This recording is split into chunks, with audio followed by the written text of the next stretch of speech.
You are listening to the Gritty Podcast, where we talk about all things gritty.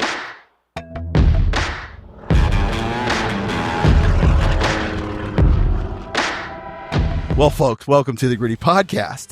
I've got a couple of guests in here. And from Mayhem Hunt, we got Bergeron, which is... Bergeron, is that German? It's French. Is it? Yes, it's My actually... respect for you has just plummeted. Bergeron. Is it really? Yeah, I'm from Louisiana. Oh, that's kind of cool. Okay, it went up a little bit.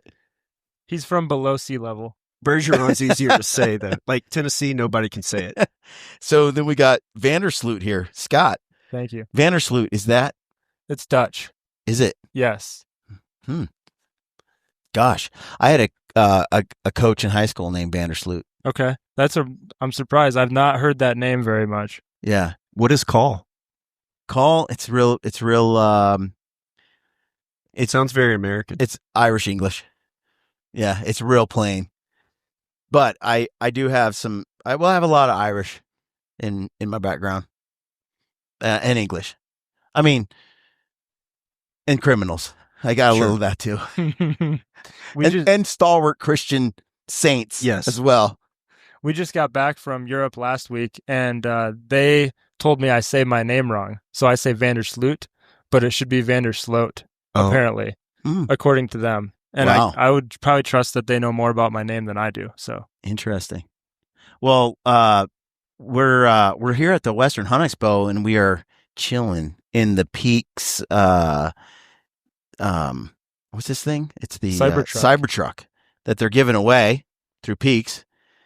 And Cyber Beast. We were having a little debate here. We're going to get into Mayhem Hunt here in just a minute, but before we do, I felt like you weren't giving the truck its love that it deserves. I mean, it's an awesome truck. See, Bird, can you propose the question? If somebody said, "Hey, you have to take this truck and you cannot sell it, but you have to give away your current truck," what would you do? And Scott says he would keep his current truck. Keep in mind, correct. It's like a what year? It's probably a third of the value. No, what year is your truck? It's 2020. 2020 Toyota Tundra. Oh, are you brain dead? I can't sell it. I would keep the other one. I'll tell you what. This thing is sweet, though. I'd probably get a speeding ticket in it. We have posted this through to the Peaks page, showing win this truck and how you can win it. Oh, the hate. Really? The hate. It's strong. Like, there's, of course, people who love it, but it's so... The reason we thought we'd do it is sort of to troll people as well. Sure. Because hunters are not always... running electric vehicles, let alone something this innovative, and modern. But it also kind of represents Peaks. We're always trying to come up with stuff over there that's kind of more innovative and different than what you've seen before, from the sleeping bags to the stoves to the teepees, kind of chasing that. So it was sort of representative of that. But I will admit that I thought the truck was gay, and we probably shouldn't get it. And I was thinking about something jacked up with giant wheels that has much Diesel. more macho feel. Yeah. Yes. I was outvoted, but after having driven this and been in it, I'm like, wait a minute. Did you drive it or did it drive you? Both. And it is question. way cooler than I thought. Yeah. Fast? Oh, it's so fast. I was sick for like 3 hours. I wanted to vomit. I was in that seat right there. And they pushed the gas, and I felt like my guts had left through my ass. Like, it was bad. You're not doing that in a Tundra. No. You're not doing that in a Tundra. The torque was unbelievable. I was like smashed to the back like a rocket ship. It was wild. I felt sick. I was nauseous for a few hours afterward. But it's, somebody did try to explode a bomb. Right. And it didn't work. Like, this thing is built. Rogan couldn't shoot an arrow through it. That's right. Do you want to win a brand new Prime bow, fully set up by Jeremiah Plier at the Wild Arrow Archery Shop? We're going to fly some lucky person here to Salt Lake City, bring you into the bow shop, have Jeremiah deck you out. You'll get the whole kit, You get a $5,000 gear package to go with it. All you got to do to be entered to win is buy a brand new t-shirt. We have some cool designs that we partnered with Black Flag on. I got a cool ram head shirt in honor of this new film that we just put out. We've got a pirate-themed one, Never Surrender, in a collab with Black Flag and Gritty. And we have another one, Dead Bulls Tell No Tales. In order to win, you just go to Black Flag, that's BLKFLG.com/gritty. Check out the new t-shirt designs. Buy a tee by itself for some entries to win, or buy a t-shirt in a bundle deal with a brand new tub of Black Flag Revenge Energy and Focus drink. You'll get more entries with the bundle, but if you just want to buy a t-shirt by itself, you can do that as well, or some Revenge by itself. I think the t-shirts are really cool, but I think you'll appreciate Black Flag's new Energy and Focus drinks. There's lots of servings in each container, so it's a great value, and you're going to feel the Energy and Focus boost. Go to Black Flag, that's BLKFLG.com/gritty. Let's get back to the show. So anyway, the glass is bulletproof, according to Bird. Yeah. So why would you're totally safe in here? So why wouldn't you want it? That's fair. And it also says there's if there is a weapons attack, what's it called? Chemical weapons. No way. It has a filtration system to protect you and stuff. Elon's got an answer for everything. I mean, this is the apocalypse truck. All right. Well, maybe so, you've won me over. Also, as long as there's electricity, yes. Dude, there is a tent camper thingy that goes on he the said back. that. Yeah. And you get Tesla branded. Yes. Yeah. And it actually looks pretty cool. So, truthfully, I don't know what all this thing can do because I've only had it for a little bit, but I will get my 3 or 4 weeks or month to drive it. Oh, really? While it's on loan. And, yeah, I'll learn all about it then. I'm for it. I think it's awesome. Some little girl who was born with impairments. How do you say it? Handicapped. She was over here by the door. Special needs. And she was banging on the door and the window and dancing around the truck. And I'm like, and she's looking through the window and then she pushed the button or whatever and the door opens. I don't even know how it opens. And then she shut it with her fingers in it. Oh no. Yeah. And I was like, oh, and how shut it. How did stuck. They not think of that? And someone had to come over and then undo it. This happened today. Yeah. Wow. And she cried, and I looked at her fingers though, and I'm like, it wasn't like it wasn't as bad as it should have been. So it must do something to protect your fingers, I think. You would think it would do more than that, though. It's wild. It's a cool truck. But enough of that. Let's talk about Mayhem Hunt. How's it going?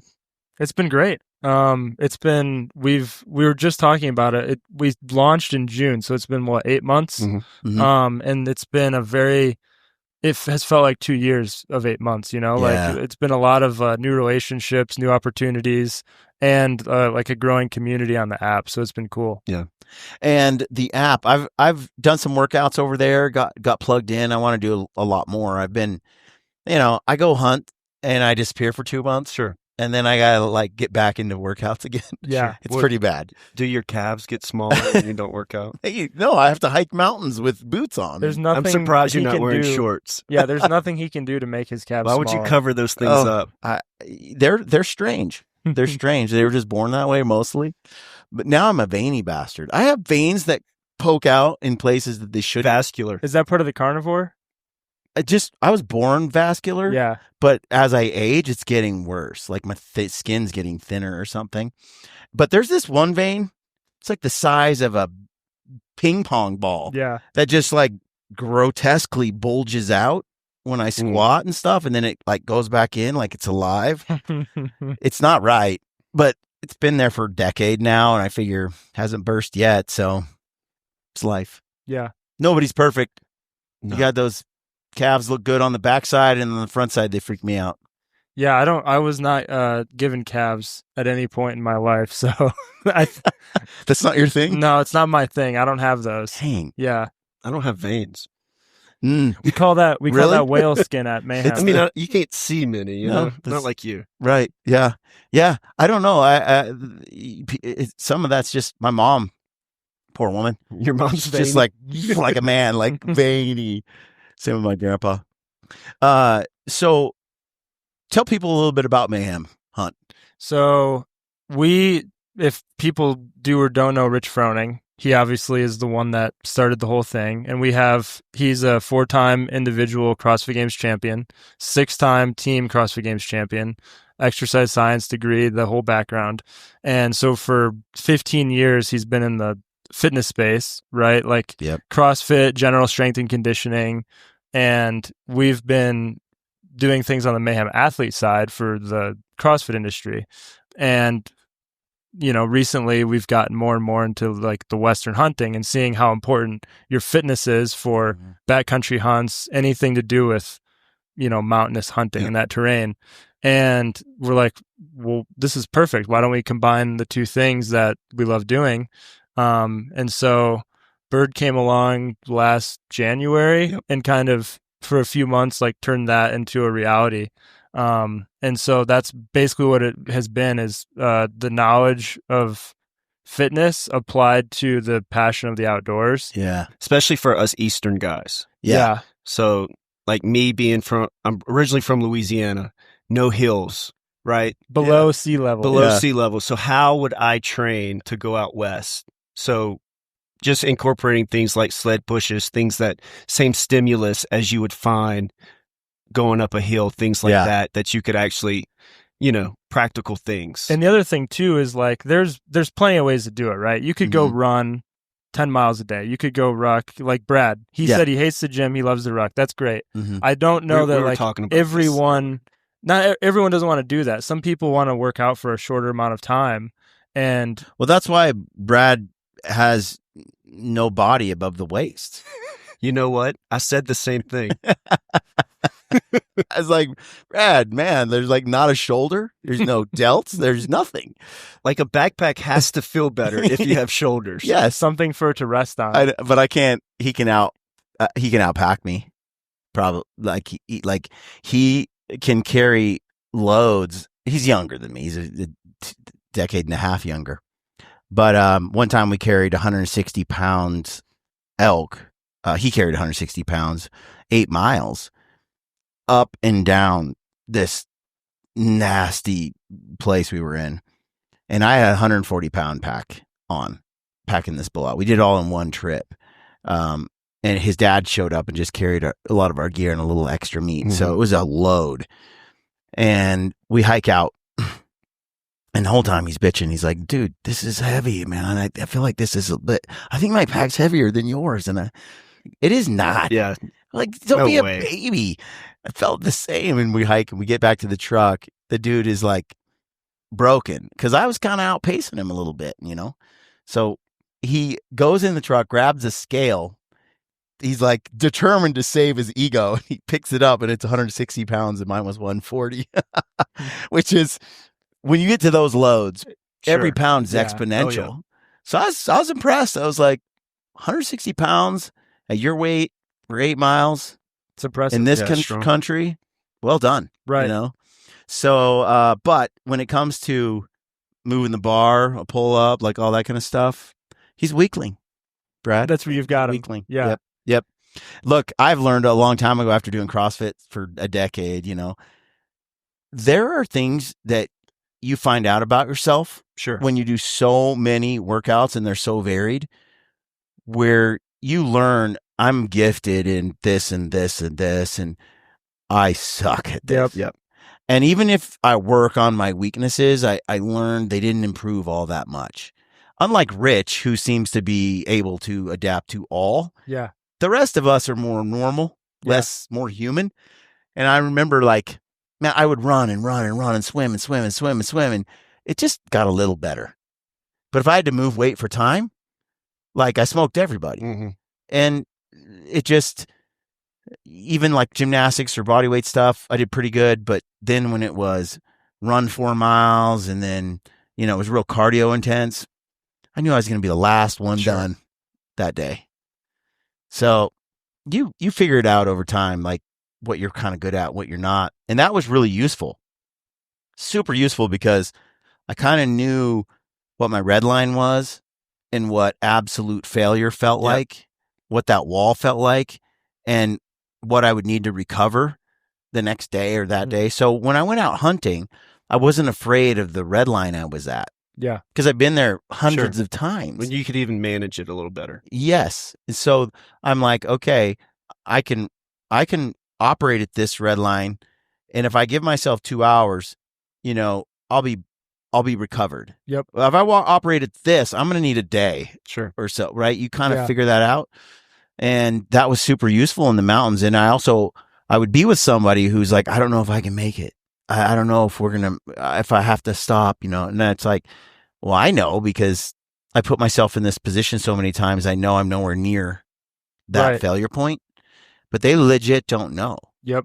And that's where this kind of came to be, and what we were considering in the programming is, Rich is so smart with the programming side, and it's kind of like, you spend however many days in the backcountry. So if you tell me that there's a piece of gear that you use, I trust that is 100% the best piece of gear. I don't need to question it, right? Like, I trust you.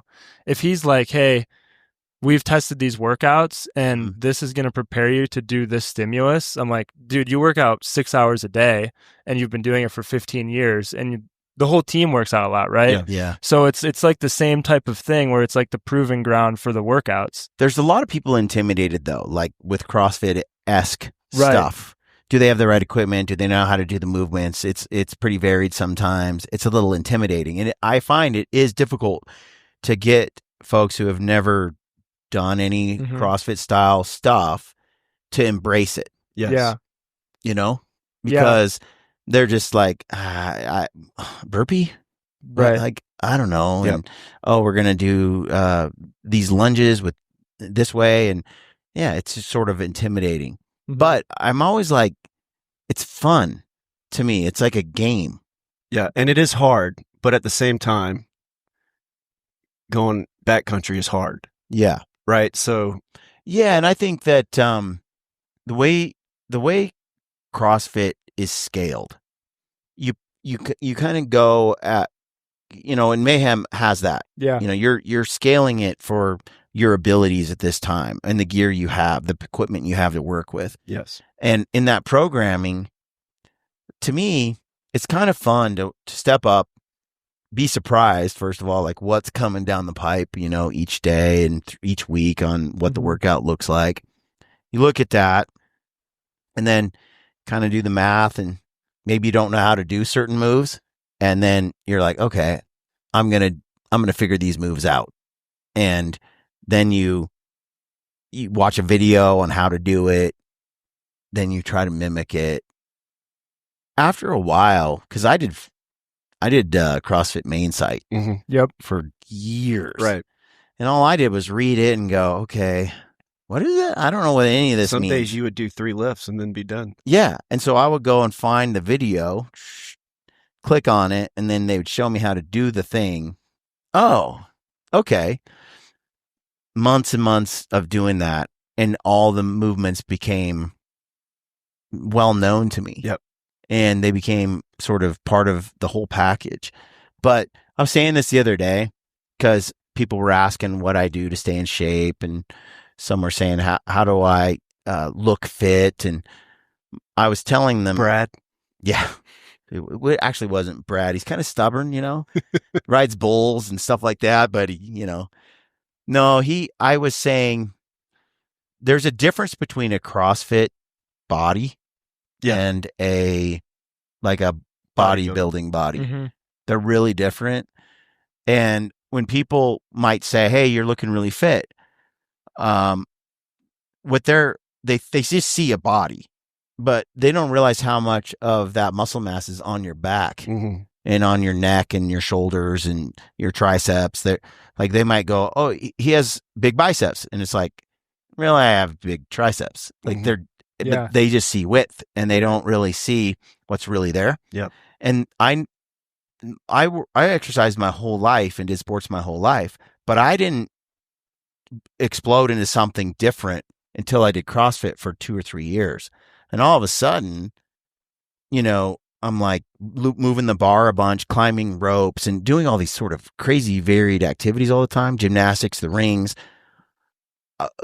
my body changed in a way it hadn't. All those years of bench pressing and curls hadn't done what that did.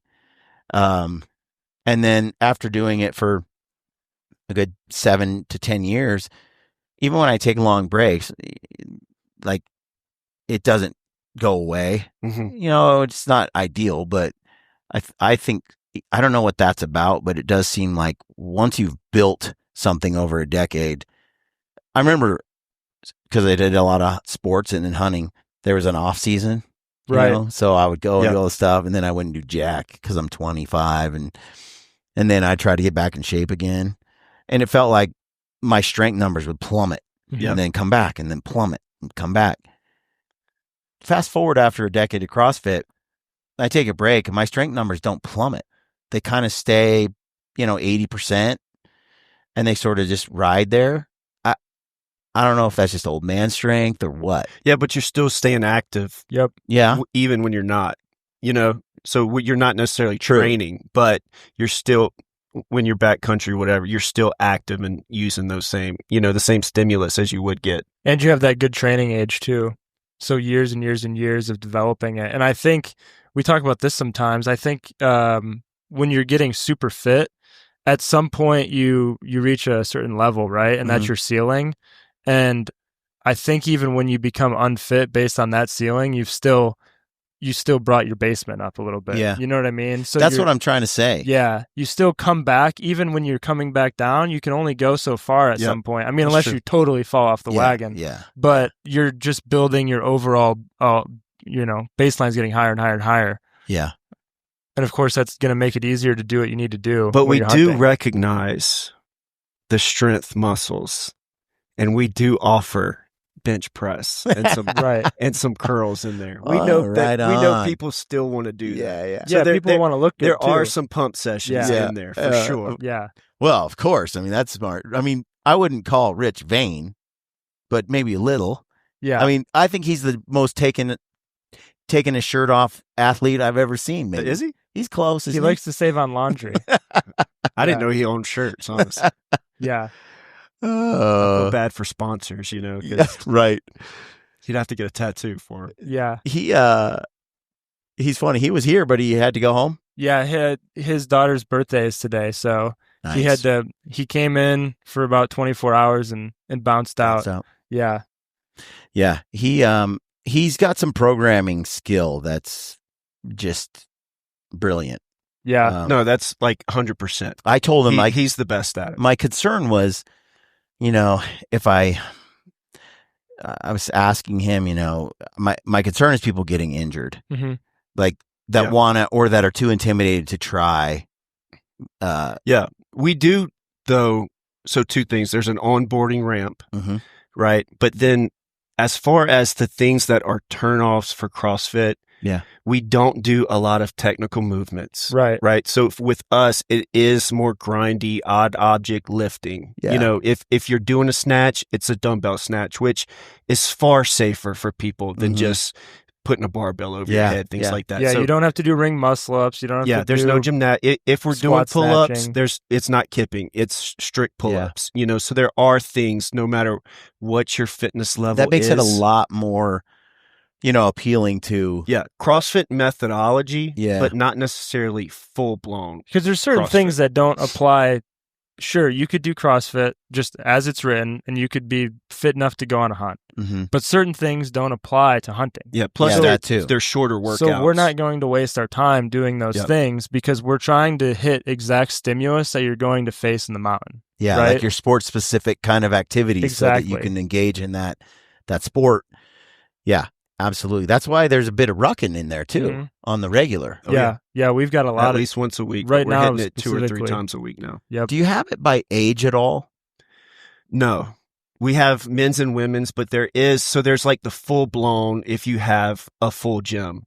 And then we have just like a minimal garage option that all you need is a dumbbell, a jump rope, a cooler, and a pull-up bar. Okay. And it is the same thing. Because I kind of where I'm at now, I turned 50. Okay. Turned 50 a few months ago. And where I'm at, I'm trying to figure out, volume and recovery, because I'm not as young as I was 10 years ago, but I actually feel like I'm pushing it pretty hard, back to back. I don't know. But it would be a great idea if somehow we could do like a gritty track for maybe that'd be cool.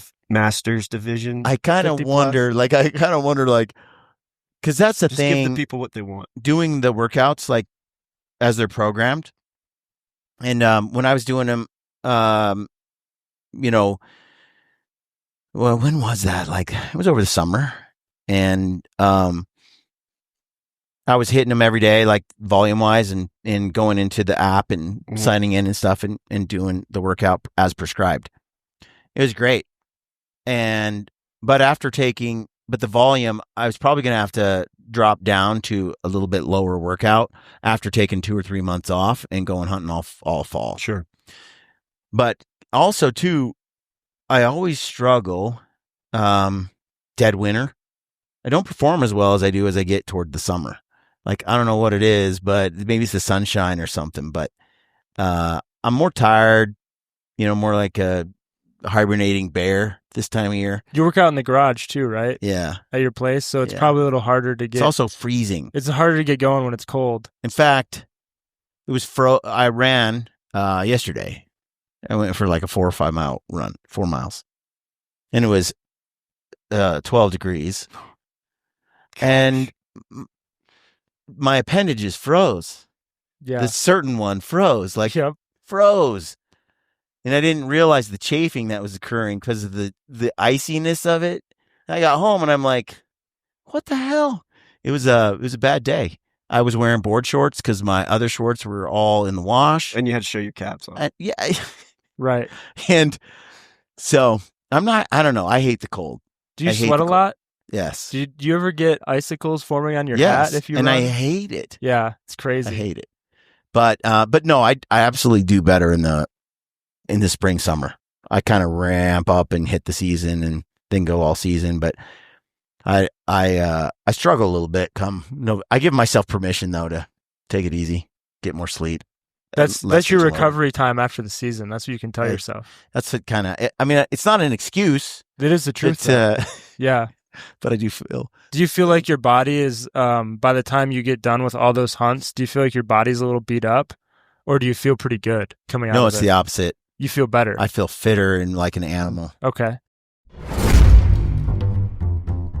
Hey folks, pardon the interruption, but I've got to tell you about this new Tricer RP bipod for your rifle. This thing is incredible. It's going to take the market by storm. You're going to want one. Everyone will. It's like no other bipod on the market. It's been designed to do everything in one bipod, which is generally not what we have available to us on the market today. Use the code GRITTY over at Tricer and you will save. Whether you're shooting from a prone or sitting position, this bipod adapts seamlessly to every field environment. You're going to get rock solid stability when it matters most.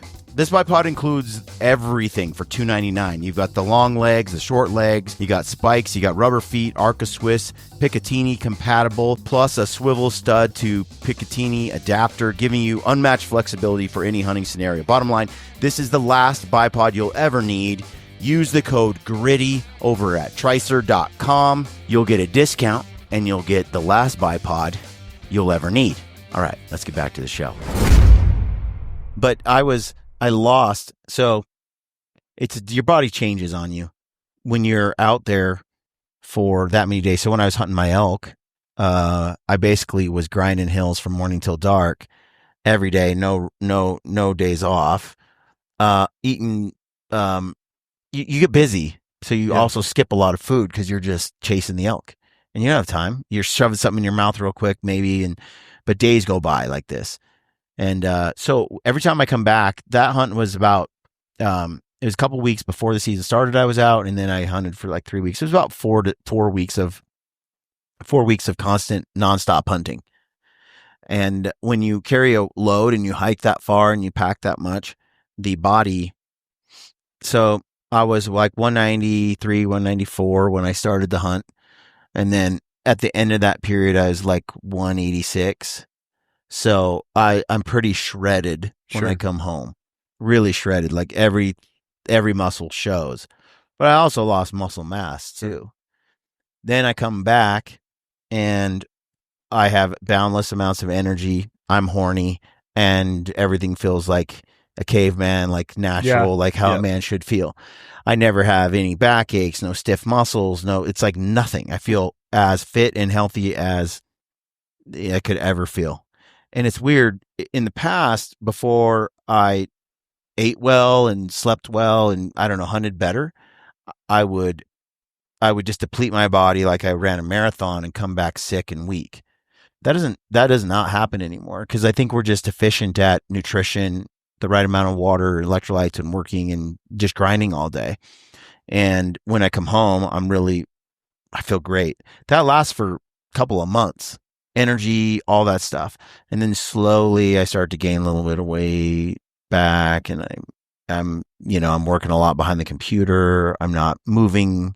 It's a total flip. And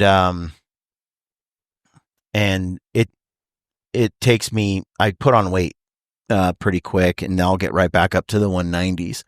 But then this last 2 months, I've been doing a lot of just baseline stuff, just pistols, pull-ups, muscle-ups, handstand push-ups, straight push-ups, just body weight, sort of gymnastics, handstand walking, just trying to just for 2 or 3 weeks, I started that. Then I started lifting the bar. And I put on muscle because I'm carnivore. Oh, we've heard. Yeah, I'm carnivore up to... Carnivore is like people who do CrossFit. That's how I talk. It's pretty bad. And it's a year. Brad does it too. It's a year. It was a year in February. It's weird. I've never put on muscle this fast. Really? Mm-hmm. So I'm 200 now. Huh. I haven't been 200 in a long time. Stronger than I've been. It's fast. I'm recovering fast and I'm putting on muscle. Yeah. It feels great. I feel young. Yeah. So I'm kind of wondering what the limits are with that and where it's going. And the first 6 months or so, it wasn't like that. So I think just extended time on it. And I just wonder if I'm absorbing protein differently than I used to. Maybe. Because I swear I used to cram all these protein shakes and all this other stuff and lots of meat and eating the same amount of meat, but it's I didn't put on the muscle like that. Yeah. Now I'm eating a steak in the morning, like a strip, New York strip, and I eat one at night. And I eat salt and water. And that's it. And plenty of muscle. That's your whole diet for the whole day? Yes. Wow. I do have a old man question for you. Yeah. So you're 50. Yeah. So I'll be 44 in May. Yeah. So for the people who go hunting and they're like, I only have to train 3 months before. I feel like you can do that. I could do that in my 20s, a little bit in my 30s. Mm-hmm. But now it's important to stay active all year because there's no more, for me, I feel like there's no more the recovery, right? If I don't work out for 6 weeks, if I don't do something active, that country's different. Yeah. For 6 weeks, if I'll just chill with the family, right? Mm-hmm. If I'm traveling, not working out, when I come back, I feel it so much more, so I say that because I think people take it for granted, right? They get up in age and they're like, well, I'm going to go backcountry hunting. All I need is 3 months. Yeah. And that's not the case anymore. The older I get, the more fitness has to be. There's no breaks. There's no off season. There's none. It doesn't help me. It just hurts. Yeah. And so when I come back from those trips and I'm feeling my best, I try to ride that as much as I can. Yeah. I don't let go. I don't quit pushing. So there is no break. Fitness is 365 for me. But I have a standing desk and I'll stand at that desk for 12, 16 hours sometimes straight. I'll stand at that desk with a heavy backpack on. Really? Just stand there for 2-3 hours with various weights, take it off, stand there with no weights, put weights back on.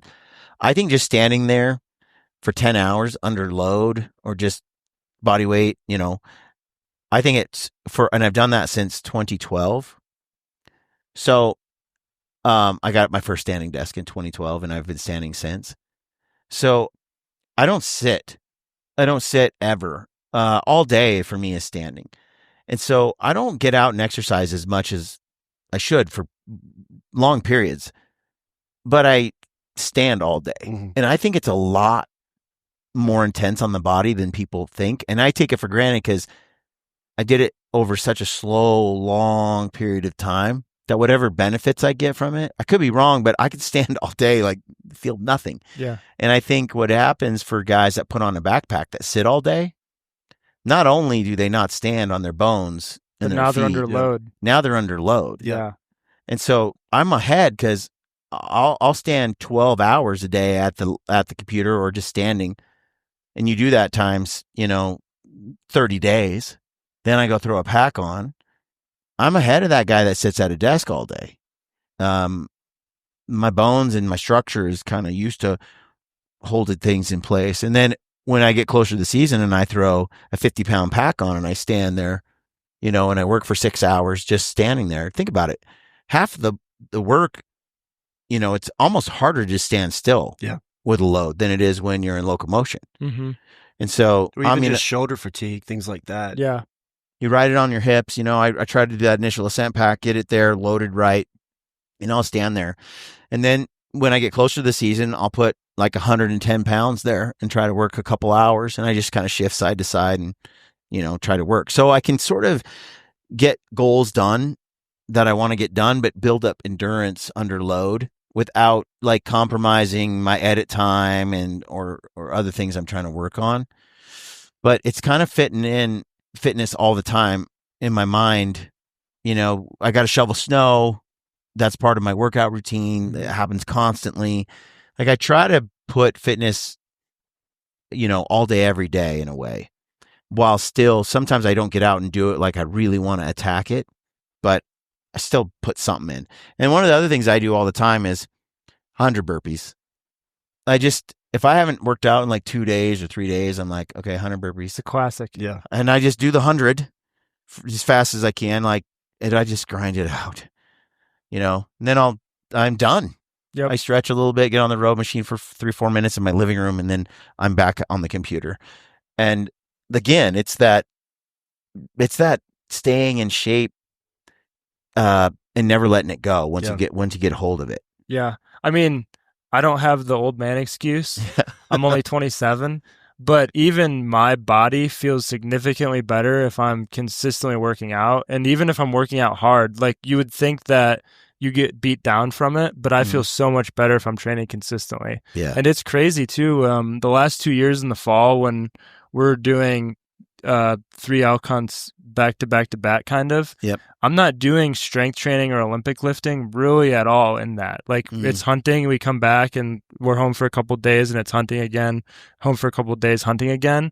And both of the last 2 years I've hit crazy strength PRs after those 3 hunts. Yeah. And I've got a pretty decent training age and a pretty good like my lifting numbers are decent. And I've PR'd like back squat and cleans and front squats, like in deadlifts the last 2 years, back-to-back years in the middle of hunting season. What do those numbers look like, by the way? This year was a 450 back squat and a 315-pound clean and a 540-pound deadlift. And my front squat's atrocious compared to my back squat, but 350 pounds on the front squat. And that's in the middle of hunting season. Yeah, at my best, I was similar to you, except for the deadlift. I've always had a weak deadlift. My squat's bigger than my deadlift. Your calf raises. Yeah, the calf raises are probably I'm better explosive. Than mine. 1,200 pounds. I clean and jerk 345. That was kind of my PR. I'm a slow twitch guy, though. Yeah, I'm good. not. I'm good for the long distance. So, like, I'm better suited to do, the long grindy stuff than the fast twitch lifts. Yeah. But it's interesting that during hunting season, I've spent 3 months really specifically training for that, right? Yeah. So I'm doing a lot of longer stuff, less of the heavy, lifting or like lifting cycles.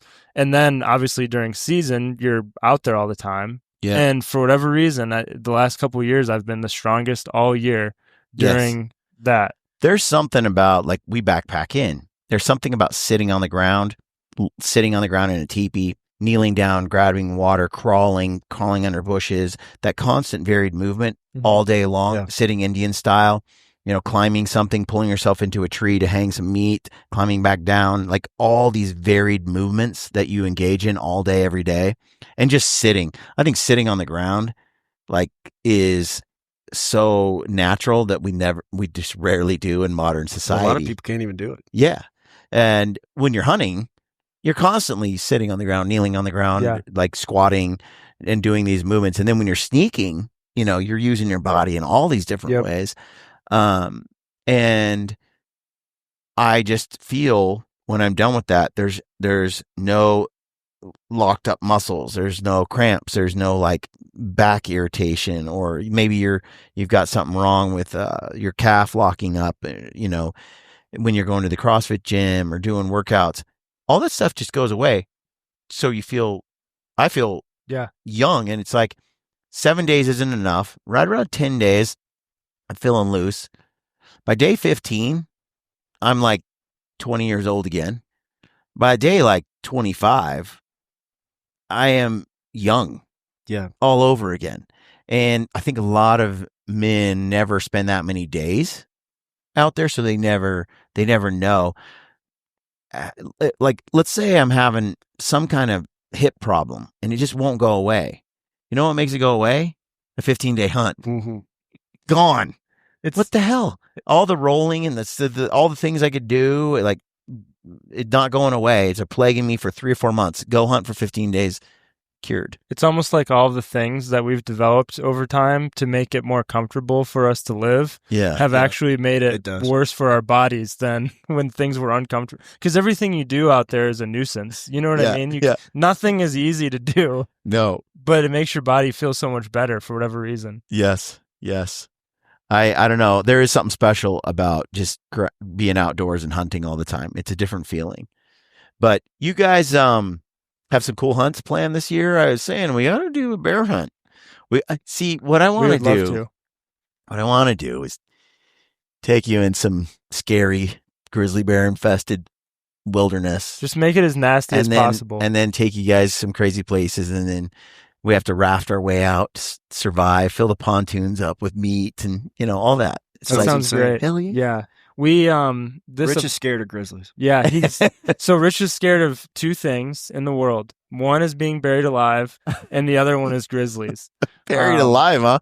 But that's a unique one. But that would be a good warm up. This fall we have an elk hunt in grizzly country. So I think if he can acclimate to grizzlies this spring, that might be good. Look, I don't blame him for the grizzly thing. That is a legit. They're scary. We've had some encounters. It's unnerving. In fact, I got a dog this year, a giant schnauzer. She's kind of a chicken right now, but I'm hoping she grows into a big, bold, brave bear dog.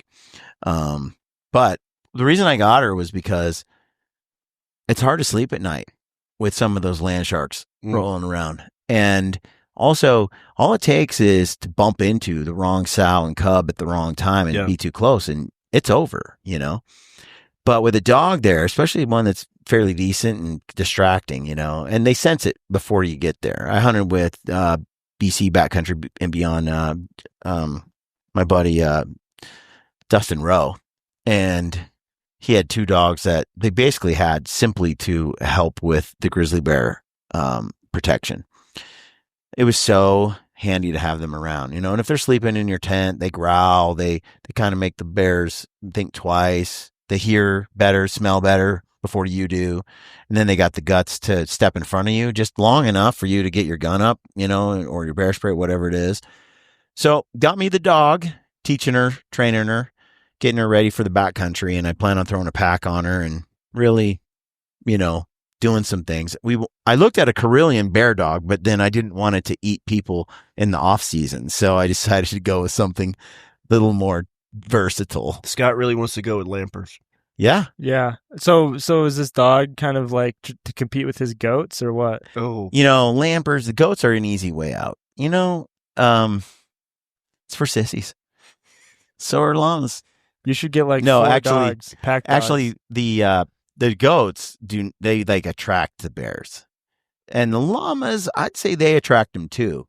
But the llamas bark and make a sound, and they stand their ground a little bit. So the bears are like, I'm confused, and they hesitate. But no, we've had to come out and shoot at bears 10 feet from the tents and in the camp with the llamas. And if you weren't there, I think, yeah, they just bite them. sure. Like, they're curious. They're too curious, and they're just going to knock them over and do what they do. So I don't know. I kind of like not having to deal with pack animals, but I'm kind of the exception lately. Lampers and Livesey got soft on me. We all talked about the dog thing for a while now because there's just no substitute for the way a dog, like a wolf, kind of interacts with a grizzly. And it just makes grizzlies focus on that thing. They might see you, but that dog is so fast and so aggressive, and it's barking, and, it redirects that grizzly energy. And I think there are a few things that are a better protection than a large, brave, alert dog. So we still wanted the llamas and goats and all that. We just talked about having a dog that was some level of protection. But it all depends on how well trained the dog is and how useful it is. And you never know when you get one what exactly they'll turn out like. Yeah. So I'm doing my best. We'll see how she turns out. And so are you like kicking it to toughen it up? Oh, is there dog abuse in there? She's actually real soft. Mm. It's more like I got to build up her confidence. I don't got to knock it down. I've had lots of different dogs, done a lot of actually competitive protection, like obedience stuff with dogs. So I've worked with a lot, and she has a much more soft demeanor, but I think she'll grow into that, but it ain't easy. That's pretty cool though. Yeah. So, but it would be cool. I think just for you to see some of the places we get ourselves into and what it looks like out there. And the grizzly bear thing, how we deal with our food, the routes we take, staying alert, making sure you're not coming around some blind corner, like right into something, making the right amount of noise at the right times. There's an art to it, I think. When people get mauled, I mean, sometimes it's just they didn't do it right. They did everything right, rather, but it just bad luck. Yeah. But most of the time, it was avoidable, and they weren't careful. So, yeah, there is something wild though. You will see grizzly bears, lots. Rich will not see grizzly bears. That's good. I think that's good for him. He's like that soft dog. Yeah. We got to build up his confidence. We'll build up his confidence, and then there's only one way to get rid of it. Well, he has to do it. I'll tell you, when you see them, and they're like right there, you're just and you're looking at a grizz, and it doesn't know you're there. You feel you like want to shrink into any rock you can. I mean, they're intense. Yeah. He always tells us it's important to do hard things and like challenge yourself physically. So if I have to do a 24-hour row with that guy, he can go look at a couple grizzly bears. 24. Yeah. That's the kind of stuff that happens at Mayhem. See, forces you to do that. I have a problem right now, and it's been a problem for like 2 years. I think it's my age. I'm not sure, but I got this hemorrhoid, and it is be bad for rowing. It's bad, for rowing and Biking. running. The jogging, the jarring. I don't know where it sort of slowly arrived. I think from a heavy pack one time. I don't know, but it's here, and when I went to the doc, they're like, just use this cream and it goes away. Yeah, as long as I use the cream. If I quit using the cream, it comes right back. And there's a bit of blood sometimes, like on some intense outings. And I think there's a lot of young men out there men out there, maybe not young, that have had similar nightmares. So I did some digging, and I have a removal service I'm going to go obtain.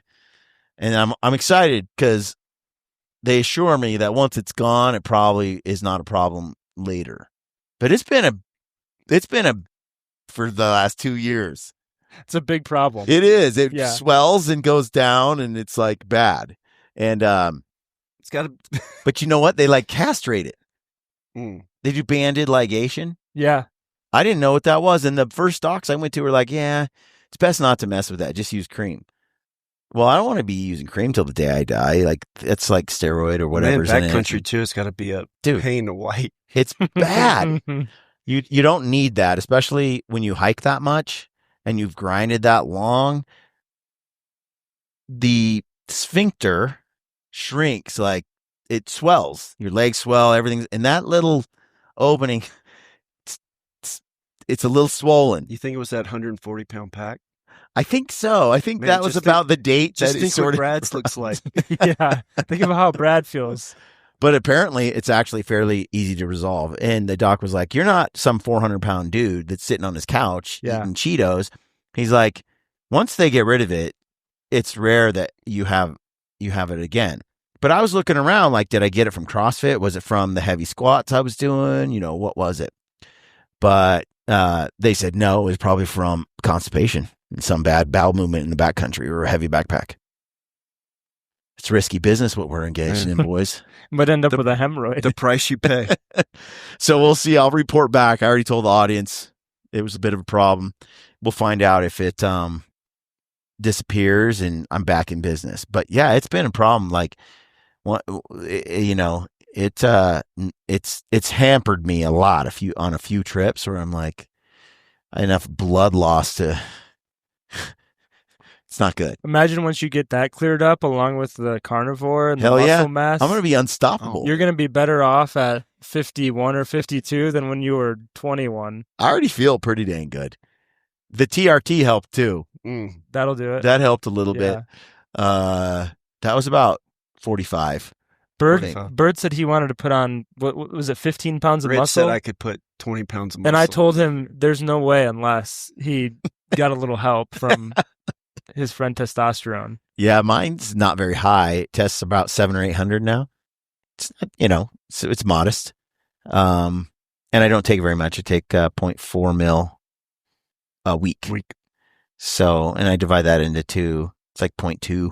It's like a little bit. It started out higher, but my testosterone has gone up over the last 3 years. So you don't need as much. I keep putting it down. And I don't know why, if it was just it's like carnivore, less stress, diet. I don't know, but it was bad there for a while. And I think you just get where you're burning the candle at both ends. You're not taking care of yourself. Life's stressful or something. I think that probably has more impact than exertion. It does, you know, and my wife had gone through cancer. And I don't know, excuses, but the number was low. It was like 280. And it jumped up to 330 when I did everything right. I tested it 3 times over 6 months just because I really wanted to make sure that, you know, TRT made sense. And then I decided, okay, I'll do it. And it was immediately, I felt better. But fast forward, and each year I took less and less. And now I even contemplated not taking it at all, seeing if I can do it. So I think the boys reactivated a little bit. And which is not normal because you're taking an exogenous hormone. So your body should create less. But I take HCG, which is gonadotropin, which triggers that. So if you wanted to get off it, because I didn't know if I wanted to stay on TRT, I didn't want to mess. I want to be as healthy and natural as possible. So I'm like, oh, I don't want my boys to shrink up and then not be able to like do anything. Yeah. And then I stopped. Now I'm dependent on a shot, you know, or an injection. I don't want to do that. So I took that, and apparently some men are good responders to gonadotropin, and their boys come back alive. And maybe that's the answer, or maybe it's carnivore, Bird. Maybe. I don't know. I'm kind of leaning into the carnivore thing. It's like it's the cure-all. It definitely is powerful. Just going to say that, boys. And when you're 50, you might get desperate enough to try it. Carnivore or TRT? Carnivore. Oh. Yep. Carnivore. Maybe both. Maybe both. Yep. No, it's I always say, you know, aging well and being fit every year as you get old, that right there is so you just it's not easy. Yeah. And I have a lot of respect for older guys that are really fit, because most people quit at like 40, 38. They're like, screw it. It's too hard. Yeah. And they quit. They don't want to hurt. They don't want to be sore. They don't want to pay the price because every year it hurts worse to maintain the same level of fitness as you did before. Bird's getting way fitter with age. Yeah. Yeah. We hunted together. I feel like these guys forget how old I am. But that's getting up there. 44 is, that's about when I was feeling some. He's peaking because we hunted together 2 years ago, and in our group he was towards the back by a lot whenever we had to climb up anything. Are you going to take that, Bird? And then this year I went up a hill.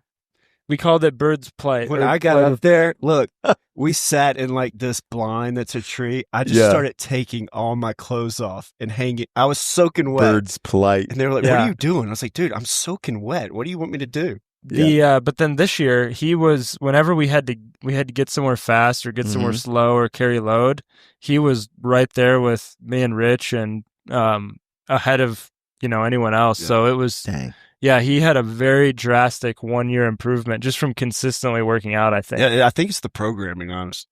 That's sweet. Well, it is the only thing that changed for you. It's a great plug right there. So if people do want to join up to sign up for the programs and the workout programs, where do they go? Best way is just go to the website. Okay. MayhemHunt.com. MayhemHunt.com. You can find everything you need there. Yep. That's easy. Yep. MayhemHunt.com. So folks, go check it out. I'm going to get on there and start getting back into the workouts over there. I kind of did my own onboarding for the last 2 months. Now I'm ready. Good. Now I'm ready. I think it's time to offer a gritty track. I got a few months now. Can we plug that right here? But when we go, I love that. Let's do that. What would it look like? It sounds like it has to be for the old guy. It sounds like it includes a barbell and some something for your calf raises. One of those little machines that you put I do like the barbell a lot. I love the barbell and I love the rings. Those are like playthings. Like they're the fun stuff. Not very good at it, but I'm good enough. And I do enjoy it, but it doesn't. I also like dumbbells a lot. Yeah. Yeah. Dumbbells are fun. The jumping thing. Like I'm trying not to burst a calf or like an Achilles rather. With a jump rope? Older. Yeah, I was doing double unders last year, and I tweaked a calf and I had to take Achilles, and I had to take like 2 months of just hardly doing anything to get it to go away because your Achilles just seems to take forever. Yeah. So I got a little shy of the jumping thing for a while, but I'm trying to get back into that. It's not as a lax stick as it used to be. A little stickier down there. Mm-hmm. Yeah. Yeah. And I don't know too, the climbing with a heavy pack and a stiff boot and like in so much incline that we do months and months and months at a time, I think my calves have kind of taken a beating and stuff, especially high calf there. And I don't roll out. When you're hunting, you're just hunting. And I think of all the areas of my body that are a little bit stuck and kind of scarred up it's the calves from all of that climbing and hiking with the pack. It's a lot, Do you think a more minimalist shoe would help? I wear a really minimalist shoe. I don't wear the stiff boots. I got rid of those a long time ago. I think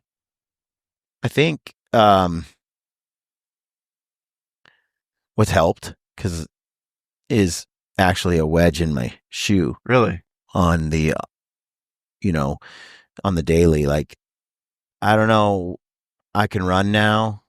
I can do tons of jumping and all that. But I think I wish I'd started out when I was younger with a more minimalist shoe. But I was born in 1974. And those shoes were like this, and they were slanted. And you wear those shoes, you play basketball in those shoes, you run in those shoes, the athletics. And I didn't try to adopt a minimalist shoe, like in a more level shoe until I was 30, 38 or something. And I got a Nike Free and some other shoes and tried to run barefoot and a little bit of that. And I just think that extra stretch, that extra length over and over and over again, I think I could get it back, but I don't know how long it would take. Mm-hmm. And I'm old. I don't have time. And so when I put back on a shoe with a bigger heel wedge in it, Goggins style, it kind of just stopped having any issues with the calf muscles. Mm-hmm. So it's just not that long, I don't think. Rich will wear a barefoot shoe hunting. Yeah. I haven't got there yet. I'll wear the stockasins the whole month of September. Just the leather moccasin. And that I can do all day, every day. I love it. And with a decent pack, I can do okay. But when it comes to like backpacking into these places, we're wearing like a crispy Laponia. I mean, it's a pretty minimalist boot. It's light, synthetic. That's what I tell him, but then he's like, wow, mine's barefoot. That's a bit, I mean, if you got the muscle and you're equipped, I actually think it makes more sense to have a less boot, less footwear. Well, I think if that's what you wear all year. That's what I mean. Of course you wouldn't want to be like, hey, I'm going hunting, I'm going to throw a barefoot shoe. I wear a barefoot shoe all year, and I still can't hunt in a barefoot boot. Same. Because I tried at Attack when we were in Utah. And I'm like, I don't want to feel so much like stabbing me in the foot and just the smallest amount of anything under my foot is helpful compared to the barefoot. Yeah. Like obviously it's helpful if you're going to stalk in on an animal, right? But other than that, I don't want to feel all that on my feet. I kind of switched over from the stoccasin to the Sheep Feet Stealth Bomber shoe, which is kind of just a little bit thicker version of it. And I wore that. That was more comfortable day in and day out. But I mean, it's just like a water shoe almost. And I loved it. I do like that barefoot feeling. And again, I don't have any problems like that. It's the explosive movement. Mm-hmm. It's the run. It's the jump off the box and back up. Yep. It's that stuff. It's the plyo. Any plyo in a minimalist shoe, I feel like that's when I get hurt. Yeah. And, you definitely feel it a lot more in your feet too. Yeah. I noticed that. And so all the hiking all day, no problems, no tarsal ligament or any pain in my foot, nothing. Like hiking all day long, climbing, all that's good. But if I were to try to like jump back, like jump rope and do all that stuff, I don't know what it is, man. It's like it's not that elastic, and I've torn the muscle a number of times, and it turned purple. I was at the Stealthy Hunter, Western Hunting Summit, and we were running up this hill with a backpack on, and you're going to shoot your bow at the top, a little competition. I'm like, all right, let's go and beat these guys. And I went boom, boom, like the third push with the pack on, pop. Yeah. And the whole thing turned like black and blue down, and I couldn't walk for like 2 months. It was awful. I mean, that makes you feel old. I don't like it. So as soon as I started putting in a little bit bigger, heel wedge, it just went away. So I don't know. And now I've been going pretty hard and not having that problem. And so I think it's the extra extension, that little half inch or quarter inch of stretch in my calf that's not there, just tears. Yeah. But as soon as I add that little bit of wedge to relieve the stretch, it doesn't go quite as far. I've lost range of motion is what it is, and but I don't know if I'll get that back. So I'm going to roll. Like I want to stay active and just do all I want to do. And I kept trying to go to that minimal shoe and all that, but it just, if I went running at all for any distance too, it would do the same thing. So I had to run real slow. But then I got some of those Speedland shoes. Yeah. Dude, I'm going like 12 miles, no problem. I haven't been able to do that in a long time without my calf like locking. Between your bad calf and Rich's bad knee, I think we're good. Sweet. Yeah. Sweet. I have no knee issues. Zero. Never had them, but Brad does. He's got like hardware in it. Okay. Yeah. Yeah. Brad's not half the man I am. He's working on I'm surprised Carnivore didn't help his knees. Has he pushed it that hard? He's pushed it pretty hard. I almost hopped on it. Look, we have talked about it a lot, but look, when I was your age, ain't no way. I didn't need to. Yeah. There was no motivation. You're like, but it makes your brain sharper and your body recover faster. Yeah, it's good. It's good right now. Yeah, my it's brain real is good. super sharp and my recovery is instant. It wasn't until the age really started to feel that, and it's like, I'll do anything. I'll see meat, whatever I have to hold on to some youth. Yeah. Yeah. Yeah, so. I've got that testosterone on my side right now. So it's overpowering. And those young regenerating cells and everything else. So, all right. Well, go to mayhemhunt.com. Check it out. I'll see you over there. Be fun. Thanks, guys. No, Thanks. Thank you. Appreciate it. Let us know what you think on the podcast. Anything else you want to hear from us, put a comment in the description, in the comment section below, and we'll catch you on the next episode. Thanks for tuning in. Stay gritty.